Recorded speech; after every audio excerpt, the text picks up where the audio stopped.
E eu me formei e aí, enfim, eu tinha minhas contas para pagar, tinha as minhas responsabilidades, que a independência sempre foi um fator muito importante para mim. E eu fiquei desesperada. Só que aí, desde então, as coisas funcionaram muito bem. Porque eu vi que empreender era o meu lugar, assim. Porque você começou a ter consultas de casos para você defender, e aí foi meio que natural, virando o seu escritório? Foi natural. Assim, lembro que dias depois surgiu um flagrante já para fazer.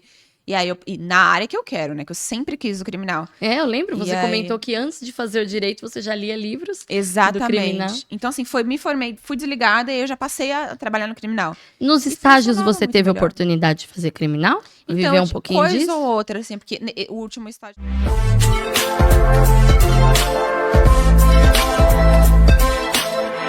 Olá, olá! Bem-vindos a mais um Podbext, o podcast que é uma extensão da sua empresa. É uma aula, é a sua escola de negócios, de empreendedorismo, onde você pode conhecer mais, você pode se aprofundar e revelar a história de vários empresários, empreendedores, pessoal do ramo de negócios que vai contar o caminho que eles percorreram para conseguirem chegar no sucesso monetário, ou o sucesso da carreira de cada um. E através desses insights, dessas histórias, nós também vamos nos inspirar e se aprofundar e se tomar como exemplo, modelar, para também fazermos isso nas nossas carreiras. Eu sou Thaís Zaccarelli e eu que conduzo aqui você por essa jornada do empreendedorismo. Obrigada por estar aí assistindo, obrigada por sua audiência. Para a gente começar o episódio de hoje, antes de rufar os tambores e eu contar quem é a nossa convidada de hoje, eu vou agradecer e mais uma vez te relembrar o nosso patrocinador do Podbext. Nosso patrocinador oficial, que com certeza vai poder te dar um apoio, uma consultoria, um esclarecimento no que você tiver de demandas jurídicas. Estamos falando do escritório da doutora Thaís de Araújo. O escritório jurídico generalista Thaís de Araújo pode te atender em todas as suas demandas, tanto de pessoa física como pessoa jurídica. O que você precisar de esclarecimento, de apoio, de uma segunda opinião de advogados, por favor, clica aqui no QR Code, não deixe de contatar a equipe da doutora Thaís de Araújo, que tem advogados especialistas em todas as áreas do direito, e você com certeza vai gostar da resposta e ter um apoio aí com muita qualidade no direcionamento que ela vai dar para o seu caso. E falando hoje, a gente vai pegar o gancho, falando nesse mundo jurídico, eu vou apresentar a nossa convidada, agradecer que ela aceitou o nosso convite, a nossa convidada de hoje, doutora Marcele Loise, bem-vinda, muito obrigada. Muito obrigada, é um prazer para mim estar aqui. Doutora Marcele Loise vai falar do mundo do direito e principalmente o que é o seu carro-chefe, o que é aí a sua coluna maior de empenho no direito, apesar de todo advogado ser generalista, me corrija se eu estiver errado. É igual o clínico geral, é igual um médico que se forma um clínico geral e depois eles vão se aprofundando nas vertentes do direito, como o médico vai se aprofundando na sua residência e aí você vai ficando cada vez mais especialista num segmento. O segmento da doutora Marcele é o direito penal. E a gente vai aprender mais sobre isso hoje e conhecer a história dessa maravilhosa empresária da lei, a doutora Marcele, advogada. Bem-vinda mais uma vez, obrigada. E a gente começa assim. Me conta, como se fosse um cartão de visita falado, aqui em 2 minutos. Conta pra gente, aqui é a sua câmera, quem é a doutora Marcele? O que você faz? Qual que é o seu forte? Quem é a doutora Marcele? Como você quer que as pessoas te conheçam, Marcele? Olha, eu sou uma advogada apaixonada pelo que faço, realmente. Eu encontrei no direito e na advocacia criminal um propósito significativo e eu venho exercendo isso e mostrando para cada família, para cada pessoa que confia no meu trabalho, que eu entendo que a procuração é a entrega de uma confiança muito grande, o que o direito pode fazer por essa pessoa, né? E a luta através de um instrumento que é a lei, o que pode ser feito para que sejam garantidos ali os elementos que a lei, a jurisprudência, o ordenamento jurídico podem nos fornecer. Então, eu trabalho numa área do direito muito sensível, né? Todos sabem, o direito penal, o direito criminal envolve demandas muito sensíveis, realmente. E eu busco fazer justiça a partir desse instrumento. Acho que é basicamente isso. Perfeito. Conta assim só um pouquinho pra gente, aproveitando isso que você comentou, explicando pra gente que é leigo, quais são os temas, o que aborda o direito criminal. Então, No início da minha faculdade, um professor usou um termo que eu achei muito bacana, que ele falou que o direito penal é a bazuca do direito. Então, é basicamente isso. Quando chega no limite, realmente, quando a pessoa afronta algumas questões ali que são muito sensíveis, a vida, a integridade, o patrimônio, existem respostas do ordenamento jurídico, tanto no sentido de coibir aquelas condutas, como também para que haja um retorno ali, uma punição de alguma coibir forma. Ou punir. Exatamente, em relação a essas condutas.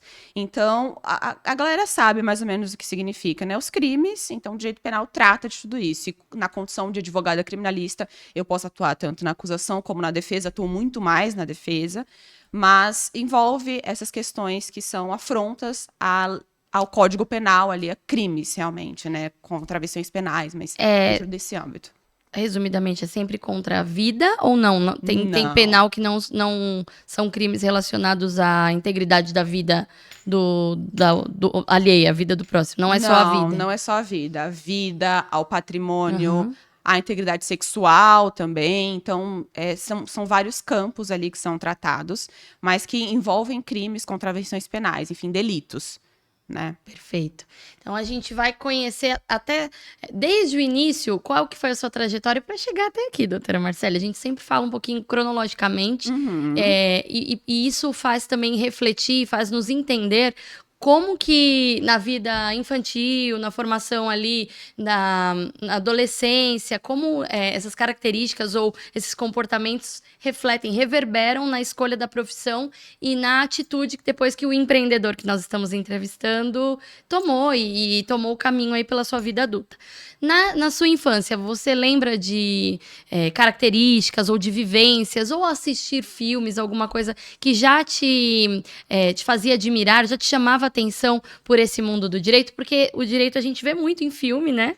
A gente assiste seriado, filme, tem muito criminal. Que é no direito, o que a gente lembra? A gente lembra de juiz, júri. Do júri. Eu disse juiz, mas eu queria... Do júri, que são os jurados, um advogado defendendo, um advogado acusando e o juiz. É sempre do direito penal esse cenário, né? E muito, muito refletido nos filmes, transmitido nos filmes. Como que você conta um pouquinho como que foi a Marcele criança, adolescente, até escolher que queria o direito? Olha, os traços que eu entendo que já existiam desde então é que eu sou falante, eu sou uma pessoa comunicativa, eu gosto dessa parte, também sempre gostei de ler, então eu entendo que a ferramenta do advogado é a palavra, né? Seja ela dita, escrita, enfim, é a comunicação. Então, eu acho que essas características já existiam. E eu também sempre gostei de analisar o comportamento humano, assim, o convívio das pessoas e os limites de umas com as outras. Então, eu acho que esse meu olhar, esse meu interesse para essa relação social e também a parte da comunicação já me inclinavam nesse sentido, embora eu não percebesse então, né? E você dizia, quando te perguntavam o que você quer ser quando crescer na infância, você dizia o quê? Eu falava um monte de coisas. Mas menos advogado. Não, assim, tudo, assim, sabe? Aquela coisa mais de criança mesmo, sabe? Que não tem uma resposta muito certeira em relação a isso. E aí, conforme eu cresci, fui pro ensino médio, eu gosto também bastante de política, essas coisas assim, mas nesse cenário. E aí um professor meu ainda me indicou, me falou que fazia todo sentido. E foi aí que eu decidi. Era de história, do que era seu professor? Esse professor era de química. Química? Só que eu conversava bastante com ele sobre essas questões. E aí, dentre as conversas, surgiu esse assunto e ele me sinalizou.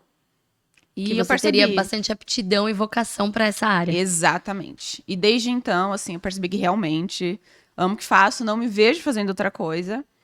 Enfim, acho que são essas as características já que existiam e o que me levou ao direito, mais ou menos principalmente o ensino médio, como você mencionou, porque é nesse momento de qualquer jovem que começa a ser questionada a carreira, porque a gente tem que escolher qual o curso de faculdade, qual o curso da profissão que a gente quer seguir. Então é ali que começou a borbulhar mesmo as dúvidas e veio a resposta através desse professor, através de assim, todos ao seu redor, né? Você vivenciava, você convivia com advogados? Tem na sua família, ou vizinhos, pais de amigos? Você lembra de alguma referência do direito? Curiosamente, não. Não. Não, nenhum parente, assim, familiar, ninguém da minha família da área jurídica, a maioria da área de saúde. Uhum. Não tinha ninguém da área Da lei. do direito mesmo, mas existia já essa inclinação para o meu lado. E eu sempre fui muito comunicativa, né, como falei. Então, a gente conversava sobre diversos assuntos relacionados. E também, assim, um pouco mais amplo, para além da família, né?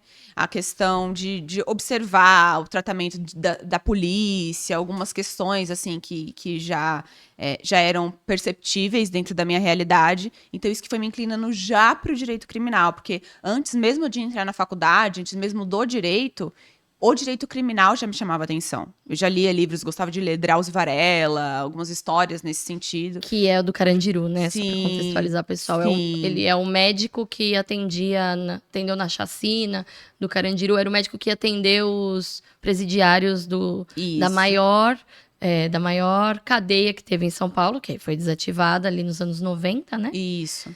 Que o Dr. Drauzio Varela escrevia sobre isso. E ali você viu o quê? Você via muitas injustiças e isso que te motivava? Sim, tanto as injustiças como a curiosidade pelos códigos de conduta que existiam ali, sabe? Destoavam um pouco do que a gente está acostumada. Uhum. Então, eu acho É que como se fosse uma sociedade em paralelo. Perfeitamente. Uhum. Isso sempre me chamou a atenção. E foi isso que eu encontrei. Eu lembro que eu tinha um livro, salvo engano, ainda acho que eu emprestei esse livro, mas é uma versão anterior desse livro do Drauzio Varela, que foi o primeiro, Estação Carandiru. E ali eu vi histórias, eu pude perceber uma série de questões que eu ficava, meu Deus, como que chega nesse ponto e a pessoa suporta? E eles se estabelecem dessa maneira. E na época do Carandiru, as unidades prisionais do estado de São Paulo, elas funcionavam em um formato muito diferente. Então, não tinha muita regra que hoje tem na realidade atual. E aquilo tinha muita bagunça, assim, em termos de comportamento mesmo. E causava mais rebeliões, né? Sim, causava muita confusão, né? Não tinha regras sobre agressão física, sobre morte mesmo. Código de ética interno mesmo. Que existe, que as pessoas custam a entender. Que, mas é bandido, então faz o que quiser. Nossa, você vai preso, você vai ser abusado dentro da... É diferente. As cadeias hoje, no estado de São Paulo, sobretudo, funcionam em um formato muito diferente. Mas naquele livro era uma realidade distante, né? Era uma realidade antes de acontecerem algumas questões aqui em São Paulo. Você acha que isso vem o quê? De 2010 pra cá? Antes 2000 pra cá. 2000, mais ou menos. Que foi, querendo ou não, quando... Desativou o Carandiru e tudo mais. E os presos se organizaram para fazer uma facção criminosa que a gente sabe que existe aqui em São Paulo. E em razão desse tratamento muito problemático que era dispensado em detrimento deles, em desfavor deles, eles se organizaram para reivindicar alguns direitos humanos fundamentais, básicos. Para quem estivesse dentro do sistema prisional. Então, foi a ausência do Estado que estabeleceu isso. E aí, nessa época, não tinha. Então, foi muito curioso para mim entender um pouco disso, porque as pessoas custam, né? É muito natural que, nossa, cometeu um crime, então tem que ter uma realidade. Mas não. Na verdade, quando tem um tratamento digno, minimamente, é que se consegue reconstruir uma história, é que se consegue restabelecer um indivíduo. Que é o que pregam o objetivo de cercear a liberdade desse cidadão que cometeu o crime. Ele ir pra cadeia pra quê? Pra reformular o caráter, a conduta. E é o que funciona pra sociedade. Não faz sentido você prender uma pessoa pra ela sair de lá pior. Ou então... Enfim, então, se esse não é o objetivo, se não é a esperança de torná-lo melhor, que vá para cadeira elétrica, né? Porque, enfim, se a gente for falar de uma forma muito rasa, assim, muito objetiva. Então, se o que a gente acredita, né, a nossa sociedade brasileira, é que indo para cadeia vai reformular ali, vai dar uma outra chance para ele melhorar, vai ser uma segunda chance para ele ser um cidadão melhor, um cidadão correto mediante os limites e as leis de respeitar o próximo, lá ele tem que aprender coisas. Tem que aprender. E Lá não ele se tem aprende com violência. Tem que aprender coisas positivas, não deixá-lo mais revoltado, mais angustiado, né? E mais rebelde. E quando eu falo que as unidades prisionais mudaram, isso não quer dizer que tenha deixado de acontecer muita coisa problemática.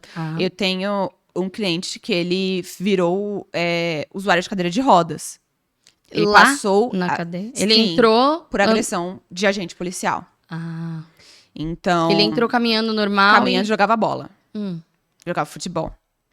E aí, por conta de uma questão que ele reclamou dentro da unidade prisional, porque ele tinha sido autorizado para passar por um outro raio, pelo diretor da unidade, e aí um agente falou que ele não tinha autorização. Ele falou, tem autorização sim. E aí o agente xingou, ele falou que ele não admitia ser xingado e foi brutalmente espancado por conta disso. E ficou paraplégico. Ele pegou a coluna e leva a tetraplégico. Ele é tetraplégico? Paraplégico. Paraplégico, não. Por conta dessa agressão policial. Então, aí, como que uma pessoa dessa vai sair e falar, não, aprendi que eu não posso fazer coisa errada? Dando um exemplo, assim, mais... Não superficial, mas um exemplo trazendo para a vida real. E que eu acredito muito nisso. A gente comentando já em bastidores, já sei que você vivencia também lidar com criança, porque você tem um sobrinho de 5 aninhos, pode mandar um beijinho pra ele. Caio. A titia tá aqui, Caio, te mandando um beijo, a titia Marcele.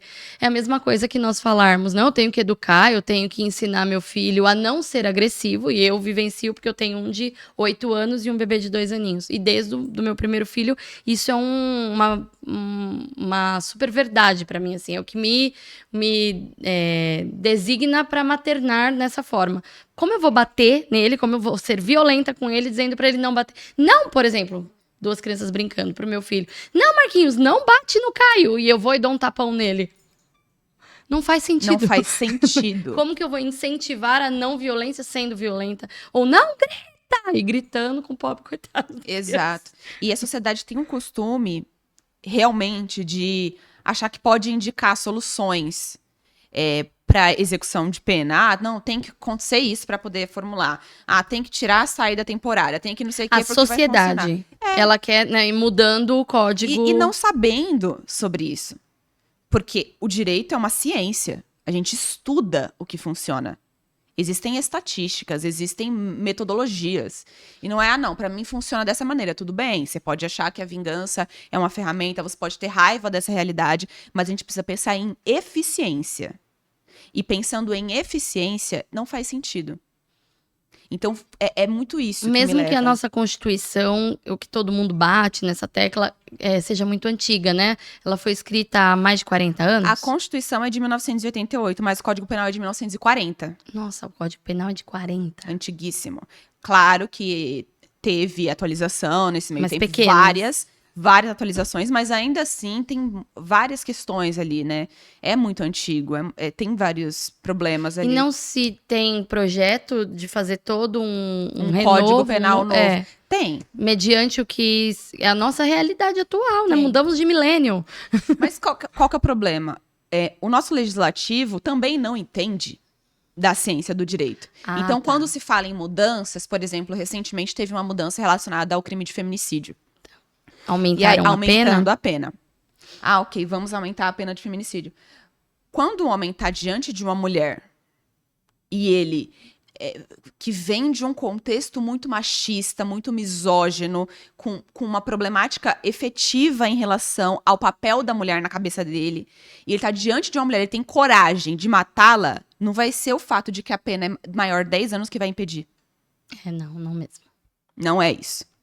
A gente precisa de educação. A gente precisa de políticas públicas.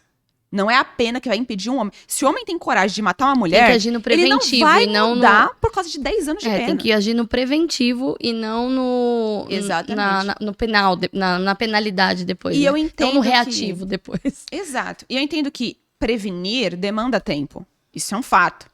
Mas é o que funciona. E essas medidas de aumentar penas, na verdade, aumentam a criminalidade. E isso que precisa ser dito, né? A lei de drogas, por exemplo, que é o que mais encarcera no Brasil, aumentou a população prisional, aumentou o tráfico de drogas. É a lei que mudou que a quantidade de gramas que a pessoa porta. Isso, essa é um pouco mais recente. Eu falo da lei de drogas em si, que é um pouco anterior, de 2006, se eu não me engano. Ela aumentou o encarceramento? Aumentou, porque na medida em que existe desigualdade social, na medida em que existem pessoas dispostas a usar drogas, e tem pessoa em situação de vulnerabilidade, precisando de dinheiro, vai ter quem venda. Então não tá aí o problema. Aumentar não funciona a pena. Entende? Entendi. Então, Concordo. é muito. E eu sou muito convicta dessas questões todas. Não apoio a criminalidade, não apoio de forma alguma essas realidades. Mas eu apoio medidas eficientes. Para mudar o comportamento na preventiva mesmo, que aí a reação de tudo isso, a conclusão de tudo isso será abrandar o comportamento dos usuários. Promover enfim, segurança pública de para fato. que aí sim não causará mais prisões nesse quesito do crime, né? E aumentando a violência, aumentando a reincidência, não funciona. Antes de tudo, eu sou um ser que vive em sociedade. Uhum. Então eu também preciso de segurança. Só que eu acredito num tipo de ferramenta que promova a segurança, que não é pra mim essa. Então, advogar na área criminal, pra mim, é um ato muito de convicção mesmo. E uma missão, né? Sim, Uma nobre missão. sim.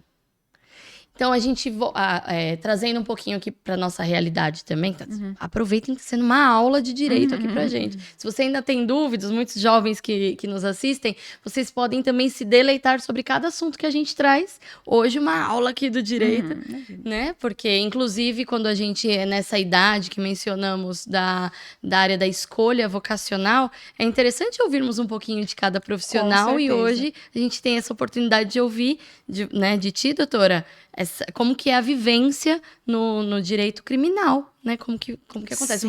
Vou te perguntar para você nos contar de alguns cases, mas eu queria saber como que você chegou até aqui, hoje já conceituada, já estabelecida no direito criminal. Como que foi a sua trajetória profissional mesmo? Quando você começou a faculdade, e aí os estágios que são obrigatórios nas áreas que você foi escolhendo. Como que foi para chegar, curricular mesmo, chegar até aqui, hoje como empreendedora, né, que é o ponto forte que nós trazemos para falar aqui no Podback para vocês, empreendedora, dona aí do seu próprio negócio, do seu escritório, mas para chegar até aqui teve aí uma longa escada que você teve que trilhar. Conta pra gente um pouquinho, como é que foi? Eu fiz estágio sempre em escritório de advocacia. Uhum. Eu tinha até interesse em fazer estágio em órgão público, mas órgão público, pelo menos quando eu estudava, pagava muito pouco. Então, era uma realidade que não funcionava para mim. Você precisava da bolsa, estágio para pagar a faculdade. Exato. E aí, eu fiz estágio em escritórios de advocacia, o que foi muito bom. Porque uma vez que hoje eu tenho o meu escritório e eu advogo, esses estágios foram muito eficientes no sentido de me trazer informações, experiência. Vivências ali, né? Perfeito. E aí, eu fiz esses estágios. Eu fiz estágios em outras áreas, inclusive, do direito. E aí, logo que eu me formei, passou pouco tempo, que eu prestei a OAB, aí eu já passei na OAB e fiquei pouco tempo como advogada no escritório. E aí, acabou que fui desligada desse escritório e eu lembro que eu fiquei desesperada. Conta pra gente um pouquinho dessa sensação, porque pode ser muita gente passando por isso. Foi o pé na bunda que, né, assim... o melhor de que todos. Que te fez alavancar, que te fez estilingar para o mundo empreendedor. Sim. Parar de trabalhar para os outros, da estabilidade, da segurança. Vocês eram CLT ou no direito não é registrado? Não, depende do formato. Tem quem seja registrado e quem não seja. PJ. Eu tinha acabado de me formar... E o estágio era contrato. E conquistar a carteirinha da OAB para advogar, né? Então foi bem pouquinho mesmo que eu advoguei no escritório. E assim, sobre essa experiência de ter sido desligado e passar a empreender. Foi desesperador, de fato, assim. Quando aconteceu, eu falei, não sei o que eu vou fazer. Nova na carreira, contas, né? Total. Eu comecei a faculdade com 17. Então eu me formei também muito nova. Eu passei na OAB durante 21? O final da faculdade de 22 para 23. Que a faculdade tem 5 anos. E aí, eu me formei e, enfim, eu tinha minhas contas para pagar, tinha as minhas responsabilidades, que a independência sempre foi um fator muito importante para mim. E eu fiquei desesperada. Só que aí, desde então, as coisas funcionaram muito bem. Porque eu vi que empreender era o meu lugar, assim. Porque você começou a ter consultas de casos para você defender, e aí foi meio que natural, virando o seu escritório? Foi natural, assim, lembro que dias depois surgiu um flagrante já para fazer.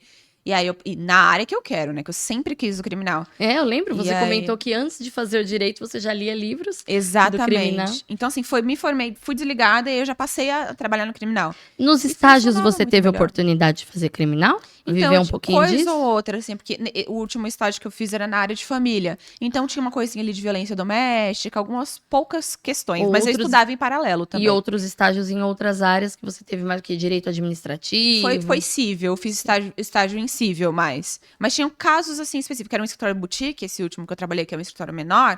Então, tinha uma coisa ou outra. Só que eu sempre estudava em paralelo também a área criminal. Uhum. E, enfim. E aí, surgiu esse flagrante e tal. E aí, eu comecei a trabalhar, já estudava, já fazia cursos, né, dentro da área criminal. Aí eu Depois fiz da pós. faculdade ou durante também dá pra fazer especialização? Durante, depois. Eu sempre gostei, assim, de me Estudar. capacitar mesmo. E aí surgiram as demandas, e desde então, assim, como eu tinha acabado de me formar, acabado de me tornar advogada, júnior, aquela coisa, o salário também não é naturalmente muito alto, mas desde que eu passei a advogar de forma autônoma, sempre foi muito mais. Fez muito mais sentido para mim financeiramente, de acordo com o meu perfil, com a liberdade que eu buscava, porque empreender é também responsabilidade, não é só a parte boa, é também muita responsabilidade, é também muito tempo. Quem me acompanha sabe que eu trabalho muitas horas, mas funcionou muito bem para mim. Eu acho que essas pessoas que têm esse perfil de querer fazer acontecer, querer fazer dar certo, é quem funciona dentro dessa empreendedorismo. realidade. Pra te acompanhar é @Marcele Louise, Isso, Marcele Louise com Z. sem 2 L's, 1 L só. Um L só, Arro- L. Vamos colocar aqui, ó. Segue a doutora, o Instagram dela é uma delícia. Ela mostra o dia a dia mesmo, então é bem dinâmico, mostra tanto o direito como a vida dela mesmo, humanizando aí como que é o dia a dia da advogada. É uma dica, sigam que vocês vão gostar do conteúdo. Obrigada. Mas foi basicamente isso. E aí, passei a empreender. Foi fazendo bastante sentido mesmo. Sem ter um escritório, a princípio, no home office mesmo. A princípio, no home office, que é uma coisa que funciona muito hoje. Hoje, o advogado tem muita liberdade Isso geográfica. aconteceu na pandemia? Sua demissão? Eu me formei na pandemia. Ah, tá. Então, foi logo que os fóruns, os presídios se voltaram a essa necessidade de tornar as coisas um pouco mais online. Remotas. Virtuais, remotas. E aí, então, já era possível, desde o princípio, quando eu me formei, eu fazia atendimento já, um em Presidente Prudente, outro em Tapetininga, outro em Guarulhos, no mesmo dia, assim, porque é virtual. Eu desligo um e começo o outro, que seria impossível. E como chegavam essas demandas para você, né? Desse estágio, desse degrau da sua carreira, que você foi demitida e tudo mais, como chegavam... Aí você começou a As empreender. demandas. Como chegavam as demandas de clientes diretos de doutora Marcele? Olha, tinha questões de indicação, porque desde a faculdade já me posicionava. Eu sempre fui muito estudiosa, então as pessoas me ligavam, me associavam a essa realidade de advogar, do direito em si. Então, algumas questões ali surgiram no início de indicação, mas também foi necessário ousar essa questão de empreender. Eu conhecia um sujeito que tinha um irmão que estava preso. E aí eu olhei o processo desse irmão, vi que cabia uma revisão criminal, que já tinha acabado o processo, transitado em julgado, tudo a revisão criminal, Já quando tinha reabre, pena. Já tinha pena. já estava cumprindo apenas 5 outro anos. advogado já tinha defendido ele. Ele já estava cumprindo as 5 e tinha o quê? Mais 10 para cumprir? Isso, mais ou menos isso. Uhum. Aí eu olhei o processo e eu vi uma nulidade no processo. Que passou. erro. Conta pra gente, assim, que esses jargões, às vezes, a gente não consegue entender. bom erro. esclarecer. A nulidade? Um erro. Mas A a nulidade... nulidade- a gente aprender a nulidade. A nulidade é uma questão muito, muito latente, assim. Que dá pra digamos assim. anular. É isso. Uhum. É para associar esses nomes. É um erro que é passível de anulação, basicamente isso. E você bem novata no direito, quando leu, Sim. quando leu E essa o peça. processo tinha passado pela mão de alguns profissionais, né? E ainda assim eu consegui ver. E era uma coisa boba ainda. E aí eu falei, vou pegar o processo. Não cobrei por essa atuação. Falei, vou pegar. Pediu vou reabertura. Pedir a reabertura. Reabri o processo. De fato, o erro foi corrigido. Então. Atenuou a pena. Sim, diminuiu a pena. Nossa, E deve aí ser a uma parte sensação maravilhosa para advogar. Ainda mais para o preso que já tá conformado com aquela situação, já tava preso há 5 anos, já tinha noção da pena dele. Quando muda, de repente, é muito interessante. E aí essa mudança que foi promovida fez com que foi percebido o meu trabalho, que embora muito nova, mulher, no direito criminal, que é uma área que Majoritariamente tradicionalmente... Embora hoje as advogadas sejam mais mulheres do que homens, a gente tenha na OAB mais mulheres do que homens, mas é uma profissão ainda tradicionalmente associada ao homem, né, infelizmente. Então, eu precisava me posicionar, precisava mostrar que eu sei fazer acontecer. Então, a partir desse resultado, eu fui muito indicada dentro desse presídio. E aí, na medida em que eu fui indicada... As notícias correm, né? As notícias o correm. fulano teve aí A pena atenuante. Exato. Né? Diminuiu a pena dele, e aí foi indicando para outras pessoas, aí eu consegui vários clientes dentro dessa unidade Que eram prisional. reaberturas também, vários clientes. Ou outras coisas Doutora, também. olha aí meu processo. Dá pra fazer tal coisa, ou progressão de regime, benefício, enfim, outras coisas que não é benefício, é um direito, né? Mas popularmente chamado de benefício.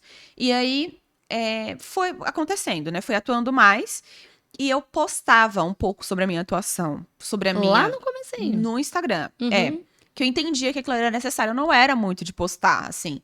Mas eu entendi que aquilo era importante. E ensinar também um conteúdo pro pessoal. Sim. E ensinar Sim. sobre o direito. E para nós leigos íamos aprender desse benefício direito e tudo mais. E as pessoas se interessam pela área criminal. Com preconceito, sem preconceito, elas se interessam. Eu confesso que da área do direito, eu acho que é a que mais me chama atenção também, quando a gente vai ver, ouvir, ver algum por conta caso. dessas realidades, né? E aí eu postava, e aí na medida em que eu fui me posicionando na internet, outros clientes surgiram tanto a partir dessas indicações dos clientes para quem eu já trabalhava, mas também por conta desse posicionamento na internet. Público frio veio da internet. Público completamente desconhecido começou a te acionar. E a internet foi muito importante nessa medida. E aí eu postei um vídeo, em um momento, de certa forma bobo, no TikTok e no Instagram. E aí... O que era esse vídeo? Dá dica era um pra vídeo de eu gente. contando pro preço que ele ia sair. Ah, que legal. Eu falei, você vai sair hoje. E era numa visita? Um vídeo bobíssimo, virtual. Ah, virtualmente. E aí eu fiz esse vídeo, aí teve 2 milhões de visualizações no TikTok, no Instagram teve 1 milhão e tanto. Ele não sabia mesmo, você tinha combinado. Não sabia. Não, eu tinha um atendimento marcado já antes com ele. E aí saiu o regime aberto dele no dia anterior. Ah, e você foi dar notícia. Fui dar notícia, calhou assim mesmo. E aí eu gravei, e aí teve uma certa repercussão. E aí nesse vídeo eu ganhei 30 mil seguidores. 30 mil. Na verdade foi 20 e poucos No mil. Insta ou no TikTok? Insta. No Insta, no TikTok foi 16, mais ou menos. E aí, a partir disso veio muita pessoa da internet. E até hoje, assim, eu imagino que uns 30, 40% dos meus clientes vêm da internet. E eu atuo em outros estados, tudo por causa dessa promoção através da internet. Que te promove, que é muito te importante. divulga. Que é muito importante. Aí, desde então, assim, eu atuo, tem indicação, que indicação é muito importante. E também essas pessoas que surgem a partir da internet. Então, essa é uma grande dica que você dá para empreendedor, não só do direito, empreendedor de qualquer área, se posicionar consistente na internet, Sim. criar um bom Instagram, boas mídias sociais. Sim. Se não consegue sozinho, sempre você fez sozinho ou você tem uma equipe? Se não consegue sozinho, eu tenho pessoas contratar. que me ajudam, assim. Social medias mesmo? Então, mas não de fato, assim, sempre as mesmas pessoas. Tem alguns contatos que falam, você consegue me ajudar nesse vídeo? O que você acha dessa ideia? Edita pra você? Alguns dos vídeos, alguns sou eu ainda que faço. Mas é a grande dica, assim, sem sombra de dúvidas. Tem que se posicionar, tem que se posicionar também com muita estratégia, porque eu vejo que existem advogados e profissionais de outras áreas que, buscando somente o engajamento, se posicionam de umas formas que também às vezes destoam do que eles buscam pro perfil deles, mas formas se posicionam. Antiéticas, assim, só pra sensibilizar o público e fazer como se fosse aquele sensacionalismo? Isso. Aí eu acho que é um pouco problemático. Tem que saber, também tem que ter uma estratégia de qual imagem você quer passar. Criar a sua persona da internet, né? Exato. Mas se posicionar, sem sombra de dúvidas, é muito importante. Você tem que mostrar que você sabe fazer. Você tem que mostrar, assim, eu acho que é... Mostrar você fazendo, né? E aí isso traz credibilidade. A pessoa, ela já conseguiu ajudar fulano nesse determinado assunto, nesse determinado caso, ela também conseguirá me ajudar. Exatamente. É uma associação simples, né? Que o público vai fazer. Igual com culinária, com que seja. Se você não mostra ali seu doce, seu bolo muito bem confeitado, não dá pra vender. Exatamente. Né? E normalmente, o que você percebe? Quando você posta determinado caso, determinado assunto, os leads, os clientes que vêm, são sempre naquele segmento, semanas depois. Por exemplo, como a gente falou da confeitaria, eu vou e posto um bolo de ouro branco, eu sei que virão 5 ou 6 novos pedidos por causa daquele bolo nesse mesmo sabor. Acontece isso com você? no direito? Acontece. Embora os vídeos anteriores, assim, também vêm surgindo, então acaba misturando um assunto com Porque outro. eles vão sempre sendo atualizados. Isso. Eles são mais antigos, mas eles sempre são revistos, né? Perfeito. Mas eu vejo, sim, que o vídeo específico traz cliente daquele perfil. Recentemente, por exemplo, eu postei um caso de um cliente que foi condenado em 2015 por um roubo e ele era inocente. Ele foi colocado em um reconhecimento de pessoa, que é bem importante que as pessoas saibam disso. Vai ter uma palestra, inclusive, na OAB, dia 27, que a gente vai falar sobre esse assunto de reconhecimento de pessoas Pode na fazer OAB esse convite Diadema. pra nós. Que eu tô presidente 27 de junho. 27 de junho, às 19 horas, na OAB Diadema. Uma palestra muito importante com um desembargador do Tribunal de Justiça do Estado de São Paulo, que ele vai falar sobre o tema reconhecimento de pessoas. É aberta só para advogados ou Não, para sociedade? Interessados, é bem bacana. Falando E aí, em o que OAB, acontece? o peso desse convite também é porque você é participante, você faz parte da OAB Diadema com Isso. qual cargo, doutora? Eu sou presidente da Comissão de Direito Penal e Processo Penal. Então, eu que organizei essa palestra porque eu gosto muito realmente desse tema. E aí, nesse vídeo, foi eu contando do caso desse cliente, que em 2015, já faz tempo, ele estava foragido, mas ele foi condenado em um crime que ele não cometeu. Ele era um sujeito branco, esse caso específico, e ele foi condenado, foi colocado ao lado de duas pessoas, uma parda mais escura e uma preta, retinta. E a vítima tinha feito a descrição do assaltante, falou que o assaltante era branco, mas que ela não tinha visto características porque ele estava de capacete, ele estava com o rosto todo coberto. E como que ela sabia? Pela mão? Pois Ele era é, branco? Pois é. E Ela ela deu perguntando essas- de leiga E mesmo. isso é importante, mas é importante a pergunta do leigo. E aí, veja, a vítima falou que era uma É, pessoa branca. foi um roubo? Um roubo. Roubo só. Roubo. Não teve violência. É que o roubo, ele necessariamente emprega violência ou grave ameaça. Não necessariamente a violência, mas a violência ou a grave ameaça. E aí, no caso, foi porque a pessoa estava portando uma arma de fogo e obrigou. Mas, enfim, aí a vítima só descreveu que a pessoa era branca, tava de capacete, não dava pra ver nada, só que era E aí branca. leva para aquele cenário que a gente vê em filme, que são os três, com aquele fundo branco, um do lado do outro, e alguém Exato. naquela parede que é invisível para quem tá dentro da salinha. Perfeitamente. Olhar, aconteceu Exato. isso. Isso é um E aí, reconhecimento facial. Isso, reconhecimento de pessoa, que a gente Reconhecimento chama. de pessoa. E ao invés de colocar 3 pessoas, pelo menos, brancas, já que foi uma característica que a vítima descreveu, colocou o meu Só cliente e outras pessoas pretas, que não tinha como ser essas pessoas. Senão a pessoa, o relato da vítima seria incoerente. Exato. Então ela, para foi tentar manter enviesada. pra ela tentar manter uma coerência, mesmo que ela não lembrava do rosto dele, ela, tá, vai esse. Foi. Exatamente. Exatamente. E era a única prova que tinha contra ele, porque não tinha sido ele, né, também. Mas Como chegaram até ele? Ele tava próximo? ele já tinha sido preso. Ah. E a polícia tem esse comportamento, infelizmente. De tipo assim, tá bom, foi uma pessoa branca de moto que te te assaltou, abordou? então pegou um branco de moto, viu que ele tinha passagem, é você mesmo, e leva. Mas o quê? Numa Ele não tava com pertence, ele não tinha sido fotografado, não tinha digital, não tinha absolutamente Mas do nada, ele andando de moto na rua quando faziam aquelas blitz, numa blitz, pegaram Foi, ele? porque a vítima descreveu que ele tava de moto, não tinha a mesma moto, obviamente, porque não era ele, mas ele tinha sido preso e a polícia foi atrás, achou, calhou. E tem esse comportamento, infelizmente, na polícia. Quer mostrar eficiência, quer prender, então, não achei, vamos com você mesmo. Acho que... E aí comprometeu a memória da vítima a partir Nem desse a reconhecimento. moto ser igual não foi Nada. uma defesa pra ele no momento que veio a condenação? Então, ele foi condenado, né? Ele Eu foi não participei condenado. desse processo. Você entrou já com a Já condenação com tudo. O efetivada. processo era físico ainda. Eu tive que desarquivar o processo pra eu olhar. E quando eu olhei, ele me ligou e ele falou que ele, né, queria essa questão. E aí eu abri o processo, olhei tudo e realmente só tinha aquilo de prova. E aí eu postei essa história. E aí, a partir dessa história, surgiram outras pessoas também foragidas na situação igual a ele. Inocentes. Inocentes, que queriam reabrir o processo, porque foi baseado exclusivamente em reconhecimento de pessoa, e que um reconhecimento de pessoa ilegal, né? Um reconhecimento de pessoa nulo. Então, Forjado. sim, de certa forma. Então, é muito complicado, muito... Esse tema de reconhecimento até...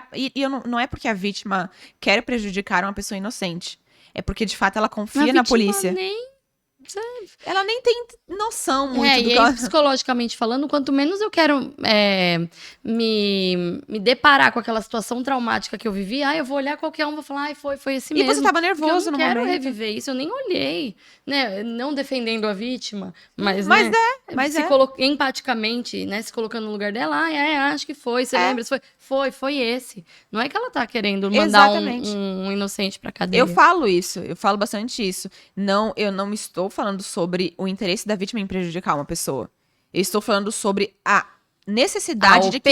Você está falando sobre a operação do Estado que levou essas 3 para o reconhecimento de pessoa. Exatamente. O problema é esse. É a formalidade do ato que precisa ser seguida. Então, assim, nesse vídeo, por exemplo, eu postei, surgiram outros clientes dessa realidade. Esse foi recente. E progressão de foi recente. Esse é só Instagram? Instagram. Só Instagram. É a rede social que eu mais... Aí você põe um Reels, porque se a gente quiser assistir, tá só nos Stories, a gente consegue achar esse Reels. Esse daí tá no Reels.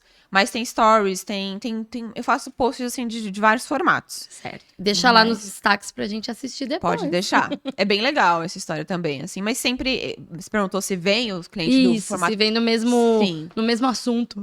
Sim, eu percebo bastante isso. Então, quando eu quero trazer mais clientes dessa realidade aqui. Aí eu posto tal formato de vídeo. Vamos provocar nesse tema, aí você consegue trazer. Que é uma necessidade do advogado. O advogado tem que saber vender também, né? Então, tem que ter essa noção. Essa propaganda. Tem. No momento que você defendeu a sua tese para se formar, na verdade, acho que vocês têm que defender na OAB, né? Tem o TCC na faculdade. Também e tem a prova da OAB. Na prova da OAB você escolhe um assunto, não escolhe? Escolho. Como você é criminal, você já teve que defender nesse sentido? Ou eles que sorteiam para você? Não, curiosamente, quando eu fui prestar a prova da OAB, eu escolhi outra área. Porque a prova da OAB você precisa passar, você não precisa gostar da prova, né? Embora eu gostasse do criminal... Ele é muito difícil? Eu achava uma área mais simples, digamos assim. E eu tava no meio, como foi nessa época de pandemia, tudo acumulou. Eu queria ter prestado a prova da OAB antes, mas aí, quando teve de fato a prova da OAB, foi na mesma época do TCC, na mesma época de prova da faculdade, eu falei, eu quero um assunto uma área mais sucinta. E eu escolhi o tributário, por conta disso. E aí... Foi tudo ao mesmo tempo? Foi seu último semestre da faculdade. E pode prestar mesmo sem antes de ter colado o grau? Pode. De ter o diploma. Eu queria ter prestado antes, no 9º, mas não teve a prova. Aí foi tudo na mesma semana. Eu lembro que eu entreguei o TCC, o documento do TCC, e aí eu fiz a semana de provas, e no final da semana de provas foi a... Primeira prova, a primeira fase. A primeira fase, aí foi a apresentação. Aí um pouco de tempo depois foi a segunda fase da OAB, foi tudo junto, assim. Nessa época foi uma loucura. Foi dezembro de 22? Na verdade foi junho. Junho de 22? Foi junho de 21. De 21. Bem no meio da pandemia, daquela segunda... da segunda fase roxa tava lá. Super que tava, Então foi tudo junto. Abriu, mas aí depois fechou tudo de novo, março até julho de 21. Exatamente. E aí tava naquela loucura, fora a questão psicológica também que todo mundo viveu na pandemia. Então eu falei, eu quero algo sucinto, eu quero algo mais simples. Aí embora tributário seja uma linguagem muito complexa. Eu acho que a parte material do tributário é mais complexa. Mas a parte formal é mais simples. E aí o seu TCC foi criminal? O TCC também foi na área tributária. Eu quis unificar tudo. Entendi. E aí... Porque já estudava para as duas coisas. Exato. Se eu fizesse TCC na área criminal, a OAB na parte tributária, ia ficar uma bagunça, uma salada. E aí... Ninguém é muito, muito bom em muitas coisas. Você normalmente é especialista em uma coisa só. Exatamente. Acho que até por isso que realmente vai encaminhando para os advogados serem especialistas, né? Sim. Tem hoje... o especialista do tributário, o especialista do direito médico, que inclusive é do nossa patrocinadora, a doutora Thaís Araújo. O escritório advocatício é de todas as áreas, mas ela é especialista no direito médico, direito de saúde. Tem que ter uma especialidade. Hoje, 95% dos casos são de direito penal. 95%? E precisa, assim. Você não consegue... uma pessoa só, claro que tem escritórios, como da doutora Thaís, que atuam em várias áreas e tal, mas tem que ter profissionais dentro daquilo. Ela atua muito na recuperação de crédito também, que é uma área do direito que acho que não são muitos advogados que escolhem. Mas dentro ali do cível, né? Tá mais dentro do cível. Agora, eu não consigo ser criminalista, aí fazer a parte trabalhista, fazer a parte civil, fazer a parte... E fazer tudo isso bem. Não dá. Não dá. Eu tenho 3 pós-graduações na área criminal. Eu faço Tem 3 cursos pós-graduações? só em Quais criminal. são os nomes, assim, por curiosidade, do que é que você vai se aprofundando mais no direito criminal? É em penal e processo penal, que é a mais geral ali que tem que ter. Aí eu fiz também em execução penal, que é a parte já do cumprimento da pena. Quando você já está condenado, está cumprindo a pena, e também tem outra parte que tem que estudar. E tribunal do júri, que é a parte de crimes contra a vida. Uma pós-graduação só em tribunal do júri, só para abordar e esmiuçar esse tema. Sim, que é um esse rito caso. todo muito diferente. É. Muito diferente. Então, também entendi pela necessidade. E aí, hoje, e assim, isso basta? Nossa, tem 3 pós, acabou? Não. Sempre faço cursos, sempre tem que se atualizar. Vide mesmo essa palestra que vocês vão ter com o desembargador, que é só para explorar o assunto reconhecimento de pessoa, né? Sim, e que parece pouco, mas é enorme Sim, esse é assunto. uma super aula, uma aula magma, né? De um assunto. E super importante. Então, assim, é muito amplo. Quando fala, nossa, tem que ler para sempre? Tem. Tem que se especializar para sempre? Sim. Tem Vão que se atualizando muito os assuntos, né?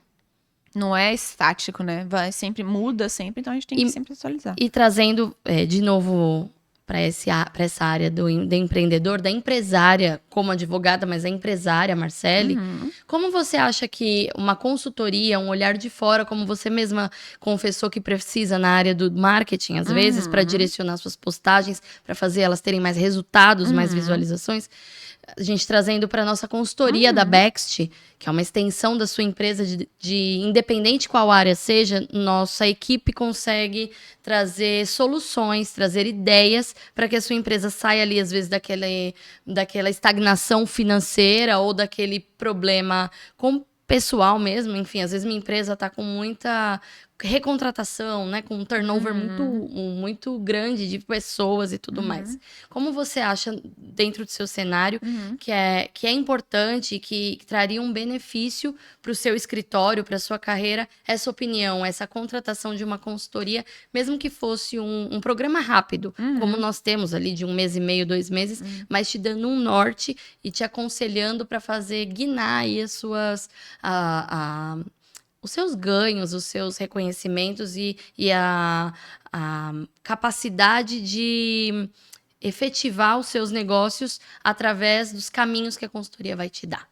Olha, saber advogar não é saber vender, não é saber gerir uma empresa. São conhecimentos completamente diferentes. E a gente já tem muita demanda, só dentro da advocacia, quando o advogado já consegue se estabelecer ali minimamente. E você trabalha sozinha, né, doutora? Desculpa, sim. Já tive funcionário, mas hoje eu tô sozinha. E são várias as demandas. A gente tem que responder cliente, que tem a pessoa, sobretudo, não sei como são nas outras áreas, mas na minha área tem questões muito delicadas. Então as pessoas querem falar comigo, elas querem ter isso. Então tem essa demanda. Tem a demanda da advocacia propriamente dita, que envolve várias coisas.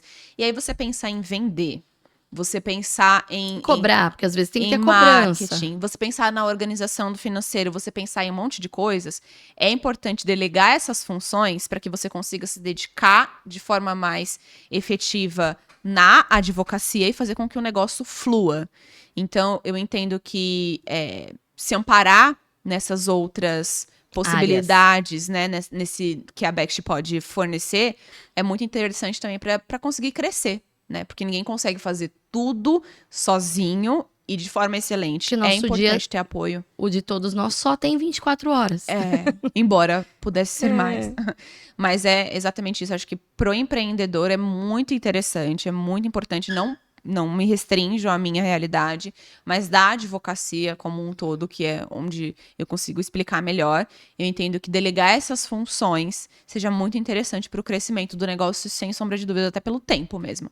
Pela questão do tempo, eu acho que é muito importante. E do conhecimento mesmo. Conhecimento específico, né? Exato. Domínio da causa. Não somos ali. advogados, não somos marqueteiros, não somos administradores. Contadores, porque você terceiriza uma contabilidade, creio eu. Sim, com certeza. Então, precisa mesmo. E eu vejo, eu tenho muito colega, inclusive já aproveitando a deixa, que por favor. 5 anos, 10 anos de advocacia, você vai fazer um Pix e você percebe que a pessoa recebe na pessoa física.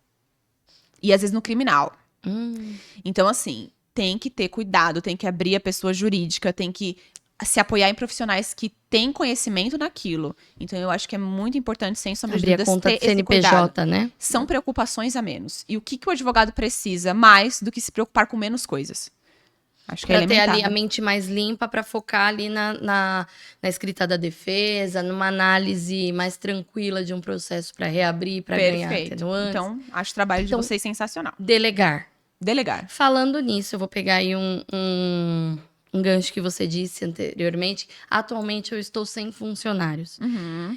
Como você explica pra gente, ou como é a sua experiência como empreendedora, independente de ser na área do direito, né? Aí a pessoa mesmo dizendo como empreendedora, como que é esse desafio de ter funcionários, de ensinar, de confiar alguém representar você, porque seu funcionário representa o escritório doutora Marcele Louise.